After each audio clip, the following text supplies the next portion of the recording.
ఉభయ Godavari MLC graduates అభ్యర్థిగా GV Sundar ఏలూరులో నామినేషన్ దాఖలు చేశారు.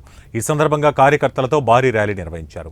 నిరుద్యోగ సమస్యలు పరిష్కరించేందుకు, కార్మిక సంఘాల సమస్యలను పరిష్కరించేందుకు కృషి చేస్తారని హామీ ఇచ్చారు. నగరంలోని ఫైర్ స్టేషన్ నుండి భారీ ర్యాలీగా కలెక్టరేట్కు చేరుకున్నారు. ఈ సందర్భంగా జీవీ సుందర్ మాట్లాడుతూ ఎమ్మెల్సీ అభ్యర్థిగా తనకు మొదటి ప్రాధాన్యత ఓటు వేసి గెలిపించాల్సిందిగా అభ్యర్థించారు. నిరుద్యోగ సమస్యలను పరిష్కరించేందుకు, అదేవిధంగా కార్మిక సంఘాలు సమాజంలో అన్ని వర్గాల సమస్యలు పరిష్కరించేందుకు కృషి చేస్తానన్నారు. ఎమ్మెల్సీ శాసనమండలిలో అడుగుపెట్టి ప్రజల యొక్క సమస్యలపై పోరాడే గలం వినిపించేందుకు తనను గెలిపించాలని కోరారు.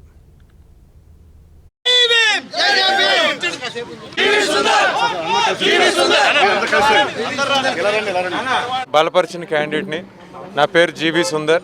ఈరోజు ఏలూరు కలెక్టర్ ఆఫీస్లో నామినేషన్ వేయడానికి వచ్చాం. హర్ష్ కుమార్ గారు చెప్పినట్టుగా నేను ఒక నిరుద్యోగి గొంతునవుతాను, ప్రజల గొంతునవుతాను.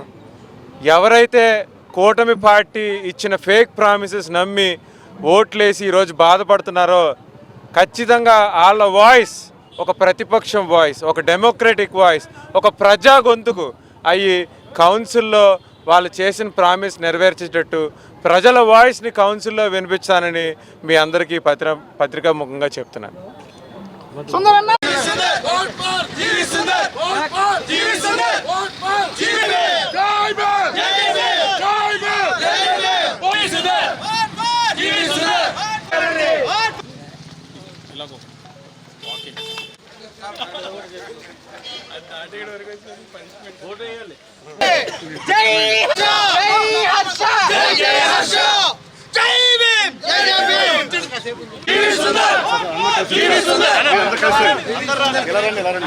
బలపరిచిన క్యాండిడేట్ని.